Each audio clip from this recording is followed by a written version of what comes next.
Hank wasn't waiting for me in the kitchen. When I went to put on the coffee, he was still lying on his blanket in the corner by the water heater. I turned on the coffee maker, walked over to him, and sat down to scratch behind his ear. "What happened, old man? You look worse than me." He looked at me, and, as always, I understood him as clearly as if he were speaking out loud. "I don't feel well, boss. Let's go outside before the coffee is ready." I understood him just as well from the day I adopted him from the shelter, where he was an unwanted 5-year-old black Labrador. He stood up with difficulty and walked towards the door with a shuffling gait.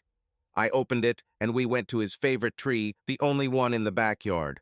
First his left hind leg trembled, then his right. Then he sat down to pee. I swear I heard him sigh.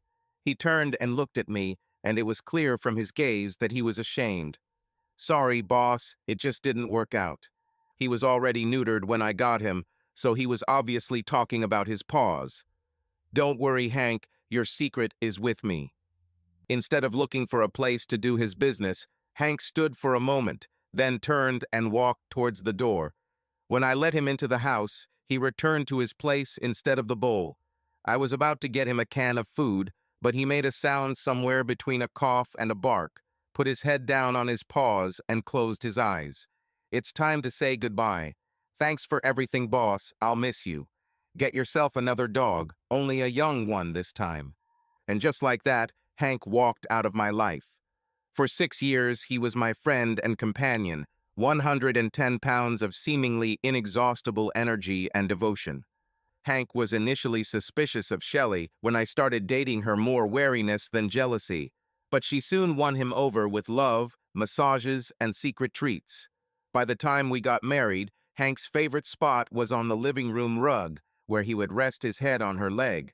Sometimes I felt like she only married me so she could spend more time with him. It was just beginning to get light, so I decided that I would have time to bury him before work. I got a shovel from the garage, and it took me an hour to dig a decent grave near his tree. Just when I thought it was deep enough, I came across a root. Crap. I hit it with the shovel a few times and tried to pry it off, but I got impatient and pressed too hard. The handle cracked within a foot of the mounting. Crap. Maybe it's time to expand your vocabulary. I threw the piece against the garage wall and reached for the rest of the shovel, but didn't notice the long splinter the size of a china stick sticking out from the break. Losing my patience, I quickly bent down and drove the splinter into the ball of my left thumb, which hurt like hell and caused another stream of curses and curses from me. I went into the house, pulled out the splinter, splashed witch hazel on my finger, and smeared it with bacitracin. I somehow wrapped my finger in gauze and decided that it would do. It took me another hour to carry Hank outside, lay him in the grave as carefully as possible, fill him up, and put together a wooden cross to mark Hank's final resting place, the Wonder Dog. I hammered it into the ground and decided to say a few words, but the only thing that came to mind was, "Dogs have souls, cats don't." Hank always loved it. To my surprise, my eyes stung as I walked back into the house to take a quick shower and shave. I almost destroyed my makeshift Band-Aid, so I tore it off before showering and then applied it a little more carefully. It's almost 8:30, so all that's left for breakfast is a cup of coffee and another to take away on the way to work. My longtime friend and former classmate Brian Lafferty and I own an auto repair and towing service together in Plano. I wanted to call it Pulled Out, oh well, but that didn't suit either Brian or our wives. We both went to Georgia Tech, so one night after too many beers, we came up with the idea to call it Two Craft Junkies. Too cute, but the ladies approved of the idea. I drove my 1984 GMC K20 Sierra. For those of you who spell pickup with F something 50, that's a 3-for-ton honest-to-goodness 4WD GMC. I'm not crazy about Fords and Apples, or from stable geniuses. It's time for the day to start getting better. I turned Tim Ryan's Horse Thief Row on full blast, so by the time I noticed the knocking, it had already turned into a rumble, and then into more expensive sounds. One of the connecting rods came off the crankshaft, and everything went wrong. The car jerked, the rear wheels squeaking as the engine nearly seized. I depressed the clutch and listened to the terrible sound of the V8, which seemed to be devouring itself. Small pieces rattled under the hood, then some fell out and rolled along the road. I pulled over to the side of the road. I called Brian, then collected the largest pieces of debris on the track and threw them in the back. Brian arrived in a tow truck in less than 15 minutes, a speedy arrival even AA inspectors would have approved of. We loaded the GMC more like a paperweight than a pickup truck and headed to the workshop. The road was quiet. I was thinking that the day had started off badly and was getting worse when Brian noticed my sad face. "Come on, it's not the end of the world. Let's find another engine. It's not just about the pickup truck. I had to bury Hank this morning." "Damn, Tom, this really sucks." Brian knew Hank hell. He loved Hank almost like he loved his dogs. "Yeah, don't say that." I sighed, which wasn't very masculine, but Brian didn't judge, then grinned. "Failures, they say, come in threes, but maybe this time I'll get through it. First the dog died, then the pickup truck died, and my friend won't cheat on me. Shelley did it a year ago. Maybe life isn't always like a stupid song." And why did I remember Shelley? Still miss her. Every damn day. Maybe this is just the third one. Hector asked for the weekend to take Juana to Matagorda, so the towing calls are on you today. So, the third failure is obvious. When will this day start to get better? Fucking wonderful. I wasn't really that angry. Hector Banulos, our pickup driver and apprentice auto mechanic, was a good guy and deserved the weekend. He dropped out of school after the 10th grade, but one weekend spent in the Dallas County Jail was enough of a lesson for him to come to his senses. He went back to vocational school, got his certificate, told the bandits where to go, and stuck to his word. 2 years ago, he responded to our Craigslist ad, moved to Plano, and never looked back. He and Juana have only been married a month, and tomorrow is Valentine's Day. Crap. Last year on Valentine's Day, Shelley found me in room 414 of the Hilton Hotel, near the toll roads, with my dignity in a woman's hand. In the hand of a completely naked woman. Before I could explain what was happening, Shelley stormed out of the room screaming. That night she packed her things and left. She was so furious that she did not even want to listen to my explanations, and did not give me the opportunity to tell that everything was not as it seemed. Yes, I know, that's what everyone says. But in reality, everything was not like that at all. It only looked like that. When her lawyer started threatening me with a restraining order, I finally stopped trying to catch her after work or call her. The first call from Triple came just after we unloaded the GMC. Black Lexus flat tire on westbound Plano Parkway west of Highway 75. Woman called. I decided that I wouldn't need a tow truck to change the tire, so I just took a tow truck. 20 minutes later, I drove up to the Lexus and inspected the flat rear left tire. I noticed a nail from the roof without even squatting, but I almost collapsed when the driver got out of the car. It was Shelley. She must have been driving home from work, still in her scrubs, just as beautiful as the day we met at Floor's Country Store. She works as an emergency room nurse at Texas Health Presbyterian in Plano, probably working 3 12-hour shifts, and is too tired to change before leaving. She didn't look angry like I expected when she recognized me, just puzzled. "Where is Hector? I thought She paused. "Damn Brian, why didn't he tell me it was her? I was going to give him a dressing down for this.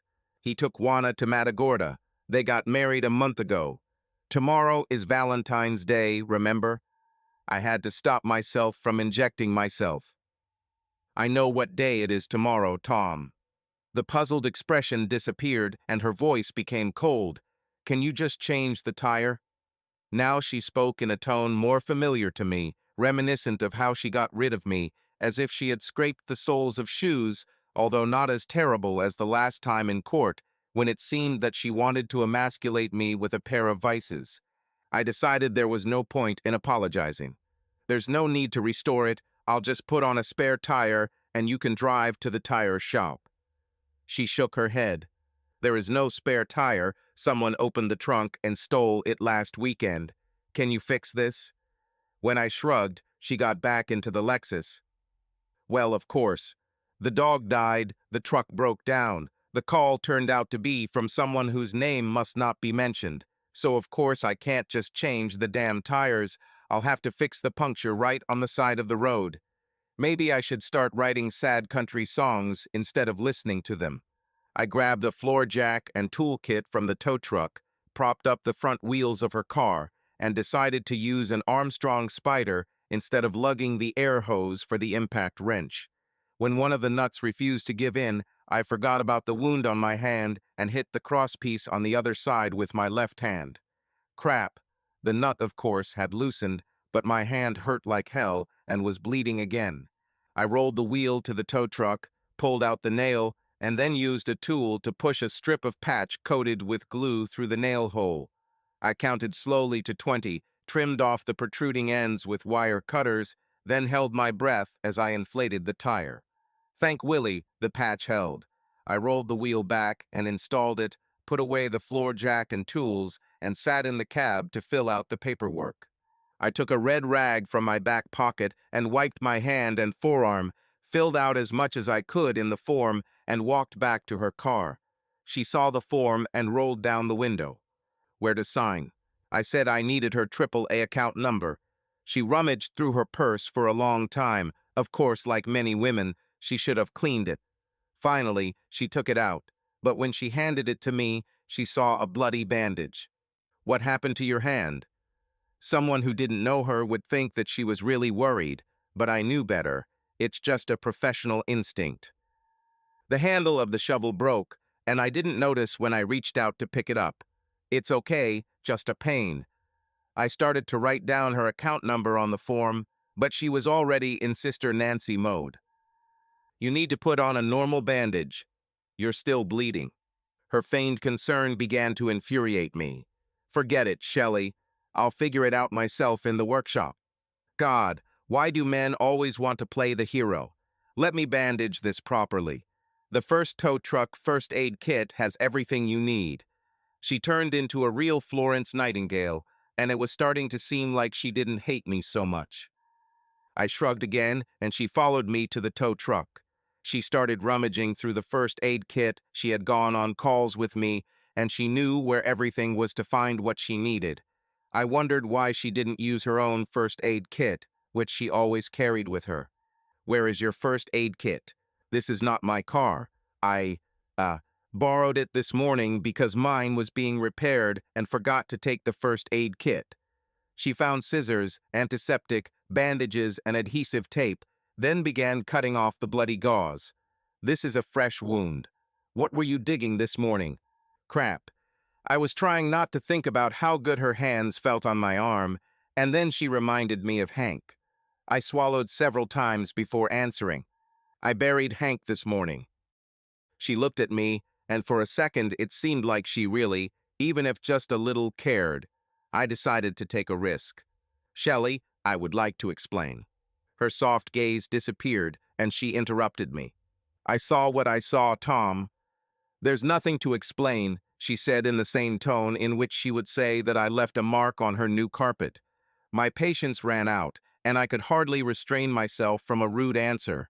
I was angry at her for never letting me explain myself, and angry at myself for vowing to never humiliate myself in front of her again. That cold voice reminded me of the night she left after we returned from the hotel. At first, it was an ugly shouting match while she packed her suitcase, but when she finally reached the door, the screams and tears ended. With her hand on the doorknob, she turned and, with an icy voice, spat out the words that pinned me to the kitchen floor one last time. When you proposed to me, you bastard, you promised that you would stop partying and keep your household to yourself. Do you remember what you promised? She snorted in a completely unladylike manner. I should have known better. That's it, Tom. I never want to see you again. She didn't even slam the door. She just walked out to her Camaro, threw her suitcase on the passenger seat, and sped off. I shook my head to clear the memory as she applied the last piece of tape to my arm. Her work looked much better than mine, and no wonder. She is a professional. She started stuffing everything back into the medicine cabinet, almost throwing the items in there to let me know she was still angry. It suddenly dawned on me that even after a year, she did not intend to give me a chance to explain everything, and most likely, she would never give it. I couldn't stand it and exploded. Well, fuck you, Shelley. If you don't want to let me explain, why don't you ask Rob? She paused, clutching the scissors over the medicine cabinet, then slowly lowered them inside. After a few seconds, quietly, without looking at me, she said, "Why ask Rob? What does he have to do with it?" I took the first aid kit and slammed the lid tighter than I should have, but still not enough to slam it. He took a deep breath so as not to scream. He's the reason I was in that damn hotel. I had to take another deep breath to control myself. Okay, forget it. You wouldn't trust him more than me. And anyway, you will never know. That night he told me that he was leaving work, and the next morning he was leaving for an unknown destination. It's a shame you decided to trust the bastard who ruined our marriage. She still hadn't signed the paperwork, so I handed her a pen from my breast pocket and pointed to the signature line without saying anything. She looked at me for a few seconds, then lowered her gaze and quickly signed her name. I gave her the top copy, touched the visor of my asleep at the wheel baseball cap in a mocking greeting, climbed into the cab, and drove back to the workshop. I kept looking in the rearview mirror. When I turned onto Central Highway, she was still standing on the side of the Plano Parkway. When I returned to the workshop, Brian was smart enough to start apologizing before I could even attack him. "Sorry, Tom, Triple A didn't tell me who it was, just the location, the make of the car, and that it was a woman calling. Shelley called right after you left and told you to tell her she's sorry for being angry." He shrugged. "Damn, it's really my fault. So how did it go?" "As you expect. We ruined each other's day, and I had to fix the damn tire because it didn't have a spare. I gave him our copy of the documents. My dog died, my truck died, now my ex has appeared to remind me of old wounds. I don't have a life, but I have the lyrics of a country song." I smiled to show that everything was fine. The phone rang again and didn't stop ringing for the rest of the morning. I managed to do several things. Start the battery, help the Explorer driver who had locked the keys in the car, and make 2 rows to different repair shops before I could get back in a quarter to an hour. I went to the bathroom, grabbed a Coke from the refrigerator, sat down to rest, and had just started flipping through the latest issue of Motor Trend. Yes, the latest issue, not some tired dental magazine, when the phone rang again. Brian picked up the phone. "Yes, got it. Victims? Okay, I'll be there in 15, maximum 20 minutes. Thank you." He hung up, walked over, and picked up a can of Dr. Pepper. I don't understand how he drinks this swill. "Damn, Tom, what a day," he said, and we both had a chance to expand our vocabulary. Collision at 10th and Placid. I don't see the point in coming back here after every call, taking a tow truck, and immediately going home after this incident. I'll call if anything else happens. So he was trying to atone for not telling me about Sherry. It was not necessary, but I was not going to refuse such a gift. I tried to make the face of a devoted 10-year-old boy. "Wow, thanks, boss. You are the best." Brian laughed, threw a red rag at me, and gave me the middle finger as I got into the tow truck and headed to the scene of the accident. I got there in 15 minutes, another bonus point from AAA. The pickup truck was hit by a recycling truck and ended up being recycled. I towed the shredded F-150 to the auto repair shop on Central, but then another call came in before I could even leave the parking lot. It was one of those days when the car gods decided to remind us that it would be better if we didn't get off our horses. The park didn't end until Brian told AAA that we were closing at 7:30. On the way home, I stopped for a smoked pork sandwich and sweet tea, and then took a shower. It was a warm day, even though it was February, so I put on cargo shorts, a Kinky Friedman and his Texas Jew Boys t-shirt, and flip-flops. I grabbed a couple of bottles of Shiner 97 Hold On to Your Shiner box. I'll take away all the 97s and Dunkelweizen you don't need, and went out onto the terrace to reflect on life. Naturally, I never thought about life, but thought about Shelley. Meeting her today, I again felt how much I missed her, how much I wanted her to allow me to explain myself. Now Hank wasn't there to listen to my complaints. I finished the first beer and opened the second, reminding myself not to get carried away. I've already learned that forgetting to drink is stupid, and it hurts, and it's useless. If only Rob hadn't asked to meet him at the Hilton that evening. On the phone, he sounded like a man at rock bottom, saying his life was going downhill and he needed someone to talk to. We weren't the best of friends. Yes, we were in the same fraternity, but to be honest, we didn't really get along. Rob always acted arrogant, as if he knew he was better than all of us because his parents had money. He studied to be a businessman. I studied to be an engineer. Basically, oil and water. But when someone you know asks for help, you don't tell them you can't just because you don't want to waste the time.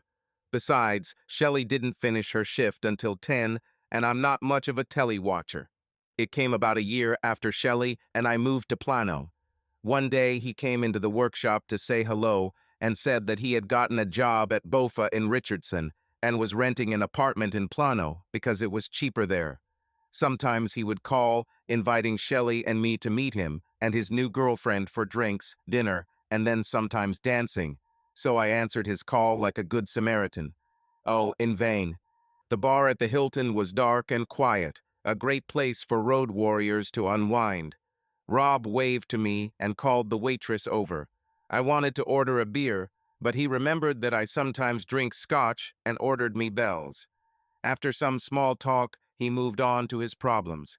It turned out that just when he thought he had finally found his true love, last weekend she told him that she had fallen in love with someone else and left his apartment. Yesterday, his nasty boss told him that if he doesn't get his act together, he'll be put on probation. I already hated the damn job, Tom, so I told him to go to hell and quit. They said they didn't need 2 weeks' notice, they just gave me a check and I left. He drained his glass. I arrived home, wrote an application to vacate the apartment, and my things were already in storage. I was trying to think of something to say to make him feel better when two attractive women in business suits approached us. One was a rather tall brunette with wire-rimmed glasses and her hair in a bun. The other is a little shorter, with dirty brown hair and a laptop bag. Both looked tired. The brunette smiled and placed her briefcase on one of the two empty chairs. "It's been a long day. If we buy you a drink, will you buy the next one?" The blonde just nodded, smiling. They hadn't tried to pick me up for several years, and I had no desire to start an affair, but Rob's face immediately lost despondency. He jumped to his feet and broke into a smile. "It's a fair exchange, ladies. I was just telling Tom that it wasn't a very good day, but now it seems to be starting to get better." He turned to me with a wide smile, usually called a shit-eating smile. "Really, Tom? Oh well." Rob knew I would never cheat on Shelley, but before I could respond, both ladies collapsed into their empty chairs with loud sighs, the perfect image of tired business warriors at the end of a long day.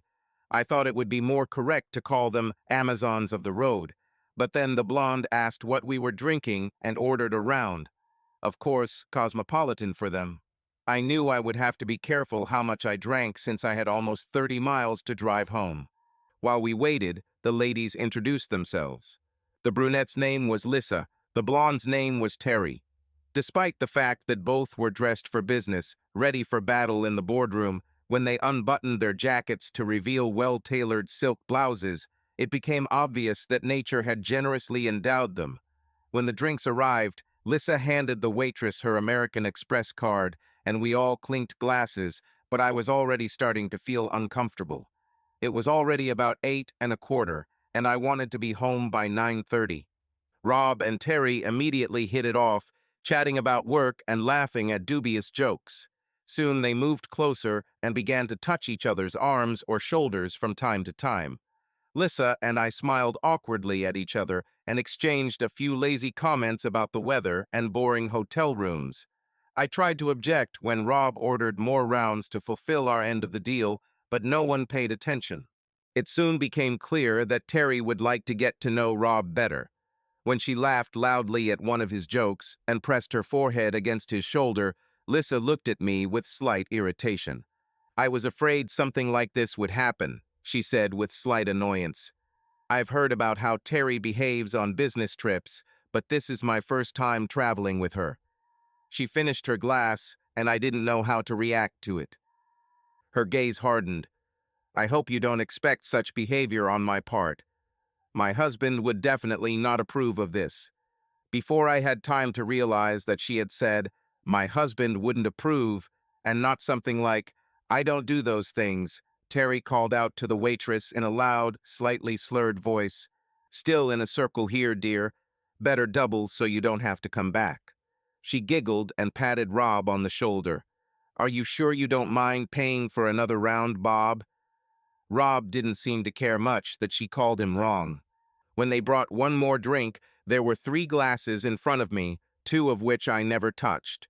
It was almost 9, and I was already starting to get seriously worried about how I was going to drive the car home. Lissa raised her new glass and smiled. I really needed this. She drained it in one gulp and placed it back on the table with a crash. You better catch up, Tom. You're way behind. I decided that I could handle one more glass. A few minutes later, Rob whispered something in Terry's ear. She laughed, looked at Lissa, and then nodded. Of course, Lissa will understand. He and Rob stood up. As she slung the laptop strap over her shoulder, he came over and hugged me tightly, smelling of alcohol. We probably won't see each other for a long time, Tom. I have a room here for the night, and tomorrow I'm leaving, I don't even know where. I'll let you know when I settle down somewhere. Please don't tell Shelley about this. She probably already thinks I'm a bad influence on you. Take care of yourself. And he and the blonde, holding hands, dragged towards the elevators. I didn't know what to say in response, so I finished another glass. Lissa blinked a couple of times, then downed the glass in front of her. As you would expect. Looks like she really is like that. She took the next glass and took a long sip. I knew that I shouldn't have gone with her on this business trip. I apologized and went to the toilet to empty my bladder, and when I returned, all her glasses were already empty. When she looked up, her eyes sparkled slightly. She spoke slowly and carefully, trying to avoid slurring her words. I don't feel well. Perhaps I'd better go back to my room. She tried to get up, but having risen halfway, she sank back into the chair. Crap. She tried again, and this time she managed to get up, but she lost her balance and only supported herself by leaning on the table with her hands. Crap. Her vocabulary would also do well to expand. She looked in my direction again, but looked away in embarrassment. I'm afraid I'll need help. There was a note in her voice as if she was about to cry. I didn't want to get involved anymore, but I couldn't leave her alone at the bar. I drained the last glass, stood up and tried to help her get up, holding her hand and shoulder, but she began to fall over, and I had to hug her to hold her. She looked at me with her sad blue eyes. Looks like this isn't how you planned to spend the evening. If you help me get to my room, I'll be fine. Her hair smelled like jasmine, and her breasts touched me pleasantly. I managed to get her to the elevator. Her room number was written on the envelope with the key.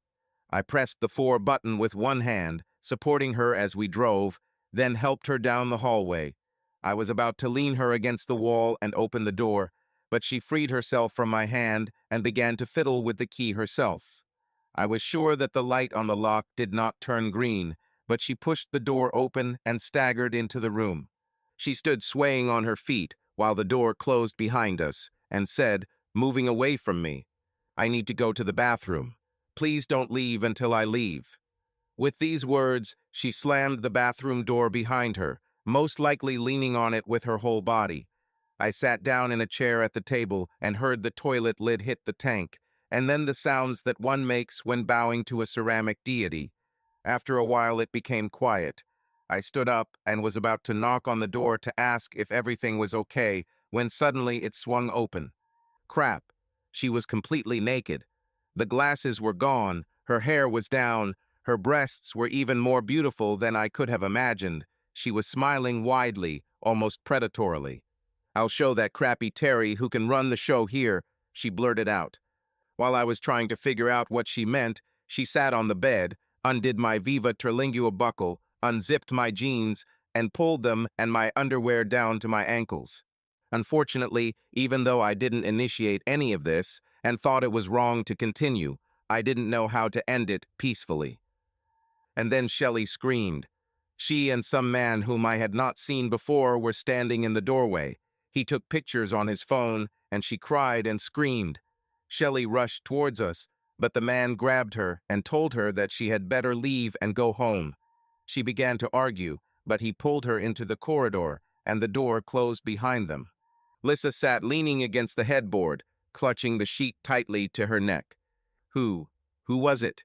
It was yours. Yes, it was my wife. I buttoned up my jeans.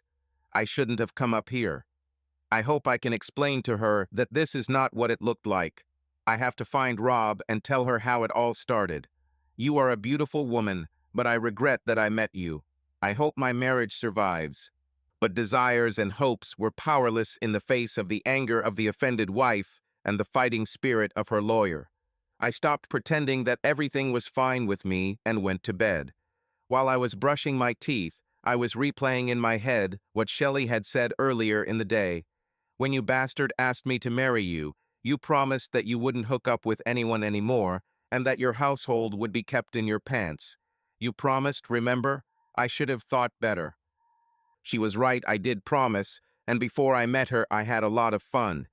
In fact, he was even proud of it. I turned off the bathroom light, climbed into bed, clasped my hands behind my head, and thought about life before Shelley. Paul and French gave me my first pleasure, the summer after my sophomore year of high school in the backseat of my dad's Chevy Impala outside a movie theater on Fredericksburg Road.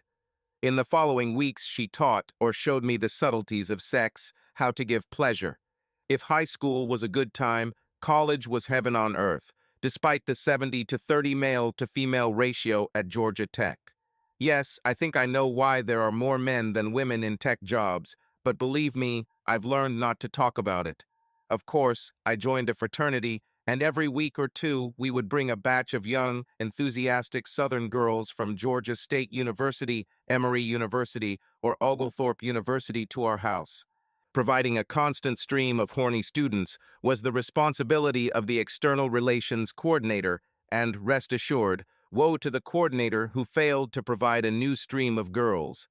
More often than not, a few of us greeted them by singing the Greek hymn, which we slightly modified. Oh, my dream girl, she's hot. She cleaned herself up well. And the ass is the best of the best. It doesn't matter what they call it. She smokes and drinks and tells dirty jokes. She is the one I can't avoid. My pearl necklace shines on the girl of my dreams. She is Freud's girlfriend. Depending on how early we started drinking beer, we were able to achieve harmony in 2, 3, or even more voices. Probably should have seen this. So I caressed, slept with, and forgot literally a horde of young women who were ready and even eager for connection without any hint of a relationship. If it sounds like I was the typical brat and troublemaker, that's because I was.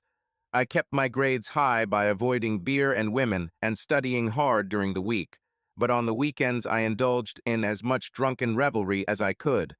Then, during the spring semester of our senior year, Shelley followed me to a biomedical engineering lecture. She wasn't just another thirsty Southerner, she was a New Englander who moved to Austin who didn't want to go to school in her hometown. But she didn't go to Georgia Tech. She was getting her bachelor's degree in nursing from Emory and taking advantage of our peer tutoring agreement. She turned me down the first 3 times I asked her out, but by the time I took her home after our first date, I was as hopelessly in love as a horned gopher and had finally realized what a paradigm shift was. Without being asked, I took the oath, put away my Johnson bar, and forgot about my role as the supreme sword-bearer from Syjup without looking back. I even gave in to Shelley's insistence that I wait until our wedding night to enjoy her pearl of great value. And for some reason I thought that this meant that we loved each other. Before I fell asleep, I had to admit that I missed Shelley more than I missed Hank, and I felt terrible guilt about it. The phone woke me up before the alarm clock. Sorry, it's so early, Tom, but the evacuation service called. At Dallas North and Harrington's, cars are on tow trucks being repaired and towing requests are already piling up. Dallas North and Harrington's are two of the busiest towing companies in the area. They have more cars than we do, but if they have two under repair at once, this creates a burden on us as well. And our tow truck was not in repair, it was sitting in my driveway. Damn, Brian, it's not even light yet. Give me a quick cup of coffee and I'll be there. Okay, but you don't have time for a semi-trimilks, semi-trisquity caramel macchiato triple venti. Shut up, Brian, my coffee maker is already brewing the first cup. I laughed to let him know that everything was okay and hung up. Neither of us were Starbucks fans. I put on jeans and work boots while the coffee was made. Friday was a repeat of Thursday, only busier. I didn't even have time to return to base for lunch. Brian took pity on me and closed the requests from the towing service by 6:30.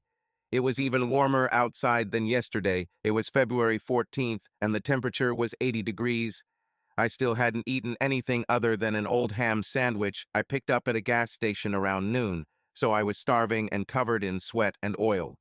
I drove home, showered, put on some Wranglers and an old kinky Friedman t-shirt, pulled on some socks and my old Nakona boots. I decided to have a beer and then go get something to eat and maybe find someone to dance with. Or at least someone to dance with, and I had barely opened the refrigerator when I heard someone turn into my driveway. It was clear from the sound of the engine that this was not a car with a pleasant V8 purr that I was familiar with, so I walked out of the kitchen to see what was going on. And it was for the best, because if I had already held the beer in my hands, I would probably have dropped it in surprise. Unless my truck had a doppelganger, it had somehow miraculously returned from the dead in just over a day and was now pulling into the garage. This was a real, damn, what the hell is going on? But then the driver got out of the car, and my jaw almost dropped because I saw Shelley. Damn it. This time Brian and I were definitely going to have a heart-to-heart talk. Shelley closed the door of the pickup truck, but did not approach and, as always, seemed to read my thoughts. I don't know what expression I had on my face, but it didn't seem to inspire confidence. Don't be mad at Brian, Tom. This wasn't his idea. I opened my mouth to ask what the hell was going on here, but she beat me to it. Tom, before you start yelling at me, let me explain myself. I wasn't going to yell at her. Well, maybe I would have liked to ask a couple of very sharp questions, but I closed my mouth, leaned my elbows on the door frame, and crossed my arms over my chest. I knew that my body position spoke more of protection than hospitality, but so be it. Yes, I was curious, but I was hardly friendly. Yesterday, when I was driving home from work, I got a flat tire. When you got angry, you said that if I saw Rob, I should ask him about that night. She closed her eyes for a few seconds, then took a deep breath. It was obvious that she needed to muster the courage to continue. I saw Rob a few minutes after I got home because I moved in with him a month ago. I sat up straight as if a stick had been driven into my butt, but before I could say anything, and this time I was definitely going to scream, she raised both her hands. No, please let me finish. Now I understand why you were so upset and angry when I didn't let you explain yourself. Please, I'll understand if you scream at me when I'm done. I'll even understand if you tell me to go to hell and get out of your life forever. Please. Yes, she read my thoughts like a children's book. Now I started to get really angry. Why should I let her explain herself when she never gave me a chance to tell me what really happened in that hotel? Why don't I just tell her to get back in the fucking pickup and get out of my way and out of my life? And went back. To Rob? What the hell? But the time for miracles has not yet passed. Before I could say anything truly cruel, my unaccustomed executive functions finally shut down the lizard part of my brain. Come on, do you really want her to go back to the guy who started all this crap? Return to the one who said that he was leaving and didn't know where, but he'll tell you when he arrives. And now she lives with him, but he forgot to say that he never actually left. Looks like old Rob has some explaining to do too. And by the way, do you really want her to take your truck? The same one that crashed yesterday. Pulling myself together, I said something inexpressive. Okay, continue. The person I trusted over you, as you so aptly put it, was Rob. The morning after I left, he called me on my cell phone and asked if you and I wanted to have dinner together. I said no, but I couldn't hold back my tears. When he asked what happened, I told him that I caught you with someone else and returned to my parents in Grapevine. He didn't say anything for a minute, and then said he was sorry I had to find out about it that way. Then he asked how he could help. Is it a pity that I found out about it this way? What exactly did he mean? I began to have unpleasant suspicions about my so-called friend. I motioned for her to continue. When I asked what he meant, he said he didn't want to discuss it over the phone and suggested we meet for dinner. I said I didn't want dinner, so I suggested we meet at the Starbucks across from the Chase Bank on Medical Parkway. He said that since I was in Grapevine, it would be best to meet me at the Starbucks next to the Exxon gas station on Grapevine Mills Parkway at 5:45. I agreed. I was amused that they knew so many different Starbucks, and I wanted to quip that McDonald's coffee was fine with me. But the executive part of my brain won again, and I held on.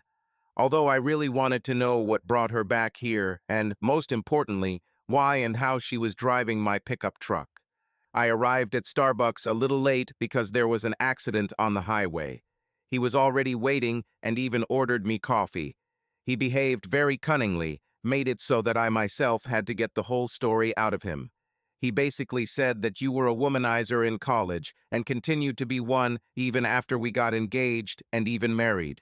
He claimed that he told you several times that you treated me badly, that you didn't respect and love me enough, and you told him to mind his own business. Those were his words, not mine. He also said that he wasn't particularly surprised that you were in a hotel room with another woman because it wasn't the first time. It was too much. How could you? She interrupted me again. Please, Tom, you're right. I had no right to believe him. I now understand that he lied, and I needed to trust you, give you a chance to explain yourself. But I was still in shock from what I saw in that room, and since Rob was such a good friend, I never thought that he would lie. God, how I regret that I didn't let you explain yourself then. She fell silent. I tried not to choke, so I couldn't interrupt. She wiped away her tears, took a deep breath, and continued. Oh, he did everything right. He didn't insist, he didn't rush. He just made it clear that I was not alone, that I could always talk to him, that he was always ready to go to dinner or a movie with me to distract me. He didn't directly push me to get a divorce. He just sometimes asked if I knew my rights or if I needed legal advice. He became my best friend. I waited almost 2 months before I filed for divorce, and I couldn't understand why you didn't fight it. Rob said it just proves you don't care about me because you don't love me. She spoke faster and faster, hoping that if her words came out quickly, they would hurt less.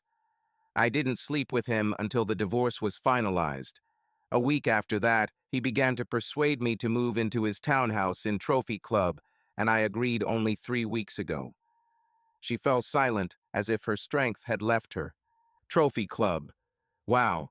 He stole you from me to display you in his trophy case. I chuckled slightly, although I knew I was sounding sarcastic. Trophy Club is a small town that grew up around an elite golf club, a few miles north of Grapevine. There are people there who think they are special just because they have more money than others. They even registered this gated community as a separate municipality and are using every possible trick to stay away from the evil spirits. Now she crossed her arms over her chest, as if closing herself off. Now I understand it. When I got back to his house yesterday morning, I told him I was late because of a flat tire, that I had to call a tow truck because his car didn't have a spare, and that you showed up and helped me. When I said this, he had a strange expression on his face. Then I added that you told me to talk to him about that night. When I asked him why you could recommend this to me, he looked more than just strange. As an emergency room nurse, I know quite well what fear looks like, and he was scared. He finally muttered that maybe you were just trying to get out of what happened. But I saw that he was lying. It dawned on me that he might be hiding something that I didn't know about, and that he didn't want me to know. I couldn't help but chuckle a little. It seemed like she was finally starting to realize that she had made a big mistake in believing Rob and not giving me a chance to tell me what really happened. Now I was damn interested to know what happened next, and of course, how exactly she ended up driving my dead pickup truck. Then it suddenly dawned on me, if Rob lied about that night, he might have lied about you cheating too. And then I realized with horror that he had been lying to me all this time, that everything I had done was the most terrible mistake of my life. I felt so bad that I could barely stand, but I didn't take my eyes off him. I asked him how he could do this to his best friend, how he could deliberately destroy our marriage. He was silent. Then I screamed at him that he was a heartless bastard, that he had ruined my life. I couldn't believe how angry I was. I still can't. She fell silent, clenching her fists, and her eyes burned so much that I wanted to rush to her and hug her, but I decided to let her talk. After a few minutes, she regained her composure and continued. I must have looked pretty scared walking towards him because he got even more scared. Before I could approach him, he raised his hands and admitted that he had lied to me. He said that he wasn't your best friend, that although you were fraternity brothers, you had nothing in common, and that you never really liked him. No wonder, I thought. The only thing Rob and I ever had in common was gender. Well, as it turned out, there was a strong attraction to Shelley. He said the first time you took me to a frat house party was when he fell in love with me. After that, he tried to avoid us because it was too painful for him to see us together. That's why he didn't come to the wedding. He didn't have any business meetings in San Francisco. He just couldn't stand me marrying someone else. She paused and looked at me, then looked down, and in a low voice that I could barely hear, she added, "He probably thought it justified ruining my life." I was so stunned by what I had done to you that I realized what a terrible mistake it had been to believe him, and my anger immediately evaporated. Instead of trying to hurt him, I just said I was leaving. I had a few things with me, so I quickly packed them and returned to my parents.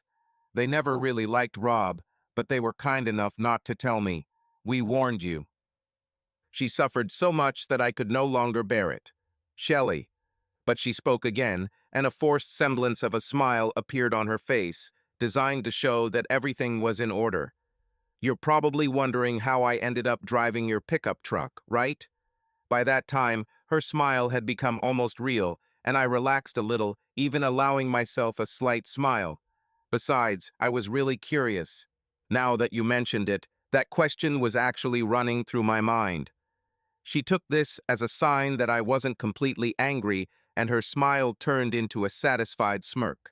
"I called Brian right after you left to ask him to apologize to you, and he told me that your pickup broke down and you were in a terrible mood because Hank died that same night.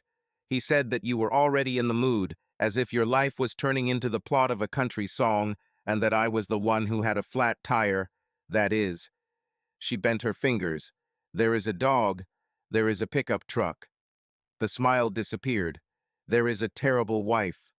Taking a deep breath, she continued. "So I called Jess and told him what happened, and before I could ask him for help, he himself said that he would do everything possible to help fix the situation." Jesse Thompson was Shelley's younger brother. From a young age, he was obsessed with cars and achieved considerable success in this. Jess asked me if he could call Brian and find out what happened to your truck. I said that, of course, it was possible, although I didn't think he would be able to do anything. It was yesterday morning, around 10:30. He asked Brian if he could use their shop to fix your car if he could find an engine for it. Honestly, I forgot how crazy dedicated you guys are to your cars. She shook her head with the bewilderment that happens to many women who do not understand the importance of cars for men. Brian said of course he could, and Jess just had a friend who had a friend, and this friend knew a person who had a suitable engine and gearbox, and Jess was confident that he could install them in your pickup. A little after 2, Jess pulled up to the shop in his El Camino with a new engine and transmission in the trunk. By 5 p.m., he and Louis had already taken the old engine and transmission out of your truck and were starting to figure out how to install the new one. Louis Banulos was our best auto mechanic. He could fix literally anything, from a small Japanese motorcycle to a heavy diesel engine. They worked all night and half the next day, and by 3 o'clock on Friday afternoon, everything was ready. That's why Brian made it so that you had no free time all day and couldn't stop by the workshop. Jess always loved you like a brother, Tom. This was his chance to show that he still appreciates you. I had no words. No one has ever done anything like this for me. I tried to say something twice, but each time I couldn't.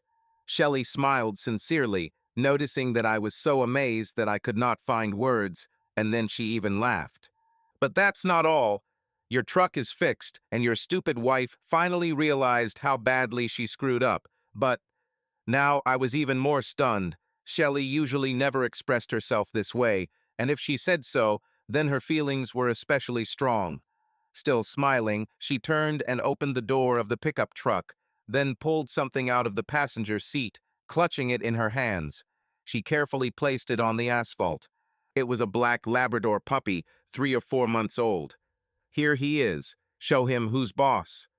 With these words, the puppy rushed towards me with a joyful bark, and when there were only a couple of steps left, he jumped in the air, expecting me to catch him in my arms. Somehow I succeeded and was rewarded with a series of friendly tongue pokes right in the face. Shelley laughed, then looked at her hands and began twirling her fingers again, listening. The pickup is fixed, yes. There is a dog, well, more precisely, we are not going to fix it for about another year, but let it be, there is. The smile slowly faded, stupid wife corrected.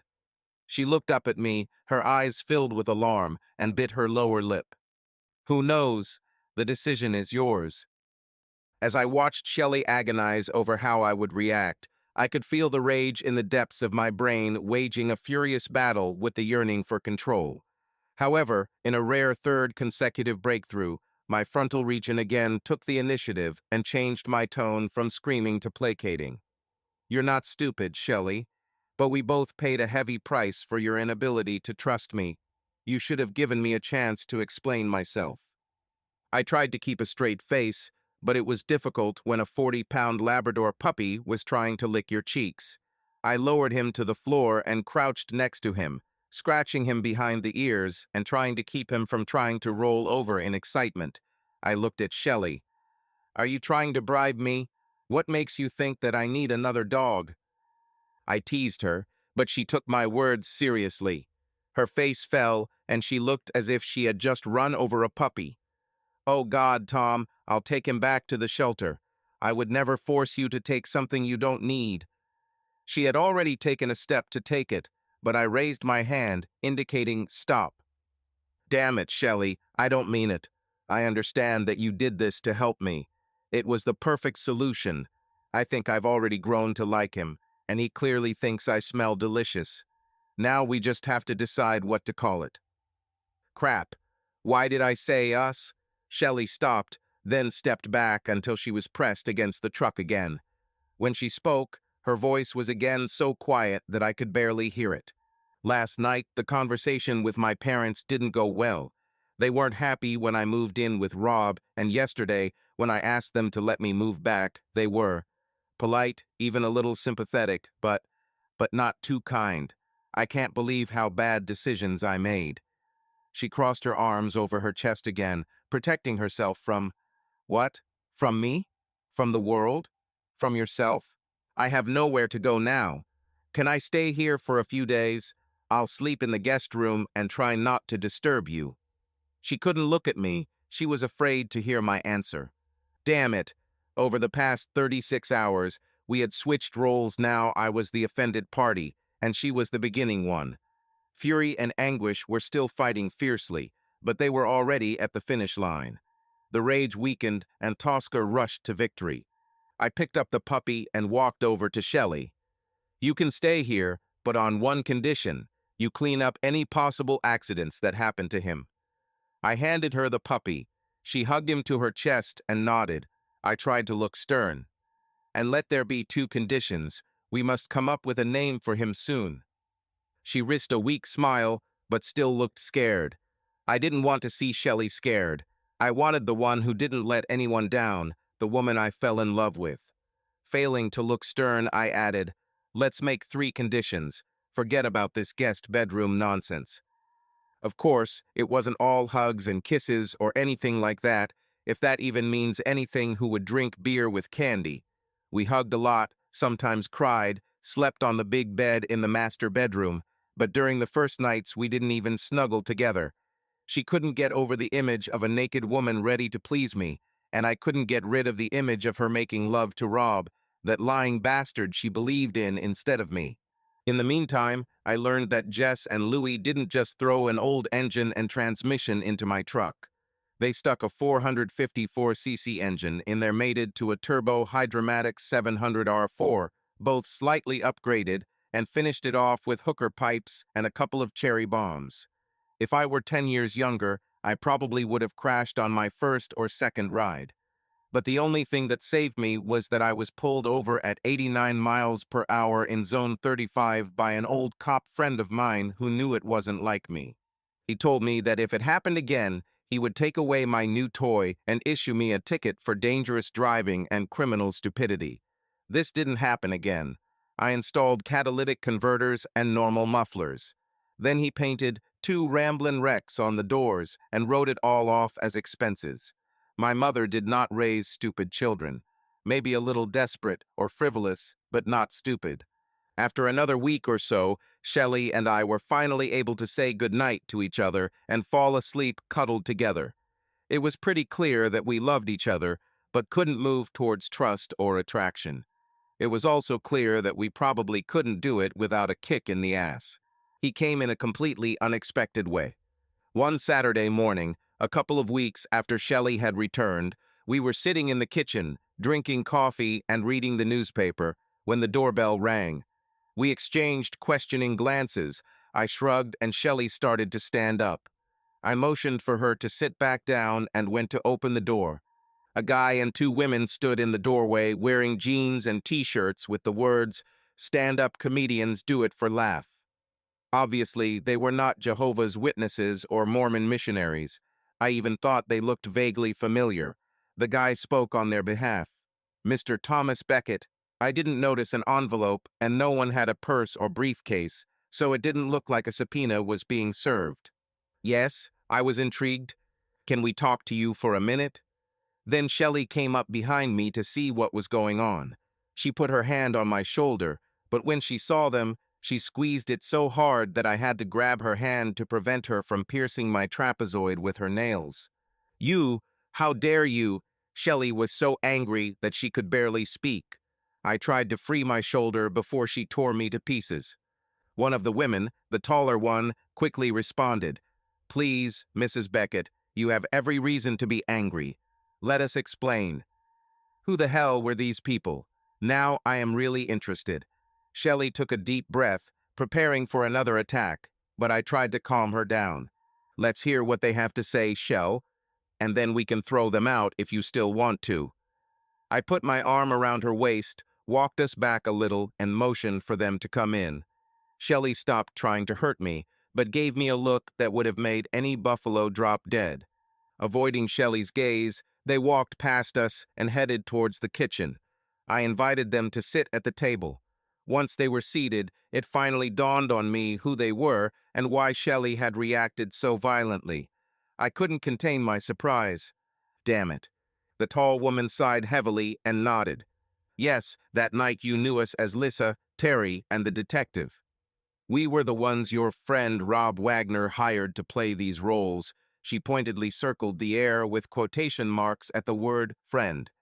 "Now that we have learned the truth, it's time for you to know it too. First of all, I'm Alice, her name is Grace, and his name is Alejandro. But many people know him as Slimak because he is, well, quite convincing." She exchanged a glance with Grace, both chuckled weakly, and he himself looked embarrassed.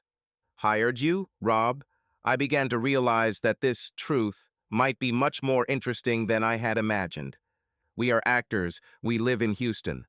"Well, to be precise, we hope to become actors someday," Alice continued. "Grace is from Blanco, near San Antonio, and I am from Jefferson, from the Texas pine forests. And Alejandro," here she hesitated and smiled, "is not a Texan. He is from Canijos, Colorado." Realizing that the conversation would be long, I offered them coffee. Grace spoke first, without waiting for the others to respond. Yes, thank you. That would be great. You have no idea how afraid we were of this meeting. While I was setting down the cups and pouring coffee, I tried to reassure her that it seemed like Rob had set us all up in this matter. After pouring coffee for everyone and putting the coffee maker back on heat, I sat back and the tension subsided a little. Alice, or Lissa, took the cup with both hands and took a couple of sips, after which she continued her confession. We are, let's say, beginning actors. For now, we have regular jobs, and in the evenings we perform as a stand-up team, trying to attract attention. Her laugh sounded sad. We managed to attract attention, but not as expected. Your friend Rob noticed us. He came to our performance in one of the clubs in Houston and treated us to drinks after the first program. Then he came back a couple of weeks later, sat through all 3 of our sets and bought us drinks again, and then invited us to breakfast. Told us how great we were and told us we were perfect for a special Valentine's Day gift he wanted to give to his close friends. He asked if we would be willing to participate in a private performance in Plano. He said he would pay us $500 each and pay for our round-trip tickets that day. At that moment, Shelley and I already understood where everything was going, and our irritation grew both at our guests and at each other, but most of all at Rob. Shelley squeezed my hand as it lay on the table. Alice noticed this and lowered her voice. That special Valentine's Day gift turned out to be a role in a production that Shelley and I were told we wanted to be in as a way to spice up our love life. Rob gave us roles and said that you and Shelley were delighted that we would be the participants in your game. He even wrote us a script and told us that you both were going to act like this was all happening for real. Rob emphasized that the most important thing is to maintain your roles until the end, no matter what happens or how you react. The further Alice spoke, the more embarrassment was reflected on her face, and the Texas accent increasingly replaced her restrained, television tone. The 2 women played their roles perfectly in the bar, made me drink too much, and then lured me into the room of Lissa, that is, Alice. Meanwhile, the private detective Alejandro, or Slim, called Shelley immediately after she returned from work and said that he had been hired by the husband of a certain lady who was staying at the Hilton on business. He said he had important information she needed to know and asked to meet her in the hotel lobby. Shelley turned to me and interrupted the story. I was surprised that you weren't home when I returned. It's not that I immediately suspected anything was wrong, but I couldn't forget your past reputation as a ladies' man, and so I agreed to meet with him. I'm so sorry, Tom, she cried, and I hugged her, whispering that everything was okay. And in fact, this was the case, or at least it was heading towards this. When Shelley arrived at the hotel, the detective told her that he was sorry to be the bearer of bad news, but he wanted her to see for herself what was happening in room 414. When they approached the door, he simply opened it and grabbed Shelley by the elbow and pushed inside. It turned out that I was not mistaken when I noticed that the lock on the door did not latch. Alice had blocked the latch so that the door could be opened easily without making noise. We both knew what happened in the room after that. Shelley interrupted the story again. Oh my God, Tom, I couldn't believe it. I didn't want to believe it. I don't even remember what I screamed, but this guy took a few pictures on his phone, then pulled me out into the hallway and told me I should go home straight away. She trembled, as if she was reliving that terrible moment. I didn't even ask why, I just let him take me out. We took the stairs instead of the elevator and exited through a door that led directly into the parking lot. He walked me to the car and said he would contact me later. He never called, but by then Rob was already giving me advice. He convinced me that you were cheating on me, and I thought that what I saw that night confirmed it. God, what a fool I am. She shook her head, wiping away tears. I tried to reassure her that I wasn't the only one who acted stupidly that night. It seems that I managed to convince her, because I believed in it myself. I pulled on my pants and ran out of the room, but no one was there anymore. I didn't even think about the fact that they could have used the stairs. When I got home, Shelley was already packing her things.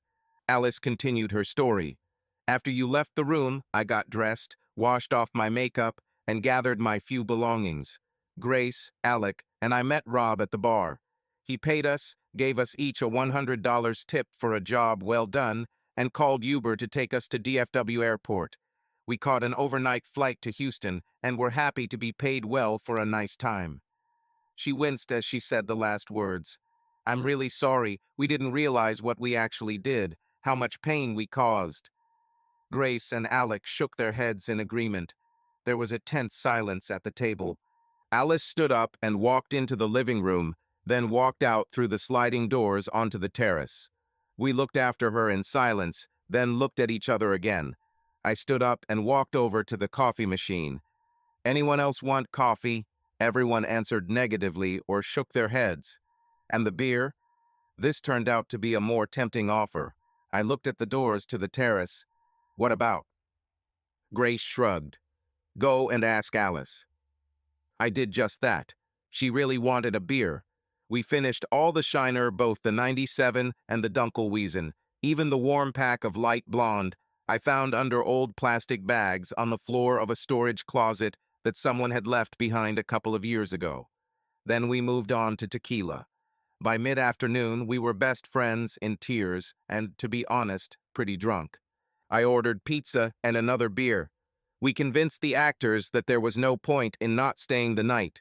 I don't even know where they ended up falling asleep after Shelley and I staggered into our bedroom, but it didn't matter then. And now, to be honest, too. I followed Shelley into our bedroom and closed the door. She turned around, put her arms around my neck, and just looked into my eyes. I hugged her waist and returned her gaze. We stood there for a full minute, then another. I don't remember what I was thinking, but I'm sure it would take several volumes in pages to convey everything we said to each other without a single word. Finally, Shelley broke the silence. Could you help poor little me undress, good sir? I think I'm too drunk to handle it myself. She bared her teeth, pretending to be even more drunk than she really was, and I decided that I could play this game too. Who knows, maybe this was our breakthrough. She was wearing Daisy Duke shorts and an old, tattered Kilgore College t-shirt. She didn't study there, but she really enjoyed the local cheerleading performances. And who wouldn't love them? Of course, I'm a master at undressing such drunk ladies. I grabbed the neck of the t-shirt and tore it. It was so worn that it tore without difficulty. Shelley wasn't even wearing a bra. She squealed, then pretended to be offended. Hey, that was my cheerleading shirt. To hell with them, I tried to growl, but I couldn't help but laugh. You could only dream of them. You couldn't even get Mrs. Gussie Nell Davis with such a lifeless weapon. She smiled and squeezed it, then folded her hands under her chest and shook them slightly. Do these breasts suit you, cowboy? Are they impressive? At some point, she unbuttoned her shorts, and I helped her take them off along with her underwear. She held onto my shoulders to keep her balance as she stepped out of her shorts, then lightly pressed down on my shoulders. I found myself on my knees, feeling her closeness. I hugged her, and something deep arose between us that did not require words. She screamed, and I kissed her tenderly, giving vent to my feelings. I am sure that what happened between us during the next hour had something to do with love, although our neighbors might think otherwise. It's a miracle that no one called the police. Her first outburst of emotion was so strong that for a moment I was afraid for myself. The next moment came literally a few seconds later when I turned her around and we became even closer. Each of our joint impulses was filled with sincerity and passion, which might have caused conversation and surprise if we had been less careful. Our unity probably gave some people the illusion of an earthquake, but for us, it was a real miracle. 5 years later, nothing dimmed our joy that Shelley found that unfortunate nail and received a puncture, which unexpectedly led us to happiness. Our reconciliation, followed by a night of passion, led to another hour of tender love and embrace. We both cried a little, but tears of joy didn't last long. None of us mentioned her relationship with Rob. We chose to leave the past behind. We dozed off, woke up, made love again, and then fell asleep until 7 in the morning, which led to another surge of passion. Our new friends left after breakfast with hugs, kisses, and promises to keep in touch. And these were not empty words, like those that are rarely kept back. The five of us shared a powerful emotional experience, an evening of deception and revealed feelings that changed us forever. Shelley and I sat down with cups of coffee after they left, making light conversation, although it was clear to both that there were serious issues lurking beneath the surface. I suggested taking the coffee out onto the terrace, then went into the bedroom for a while. I sat down next to Shelley, took a couple sips of coffee, took a deep breath, and finally began to say, "Shelley." She turned to me with eyes full of tears. "Are you sure, Tom?" I thought I should start wearing an aluminum foil hat to make it harder for her to read my mind. As confident as I was the first time, my dear, even if sometimes you are more stubborn than the most distrustful mule. I took her left hand with my right, and in my left hand I held the rings that I took out of the box, the same ones that she returned to me when the final decision was made. "Shelley, will you marry me? Again? This time for good." This time there weren't just sobs, her eyes filled with tears. "Oh yes, Tom, even if I don't deserve it." I took the rings, put the wedding ring in my pocket, and brought the wedding ring to the tip of her left ring finger. "Then I'll put this ring back where it belongs, but if you ever—" I emphasized ever, so she winced. "If you ever say you don't deserve him again, I'll spank you." I put the ring on her. "Over your amazing, delicious ass." She squealed, rocked her hips in the chair, batted her eyelashes, and squeaked like a schoolgirl. "So I better never say that, huh, Mr. Tom? Unless I want you to spank my amazing ass, but why would I?"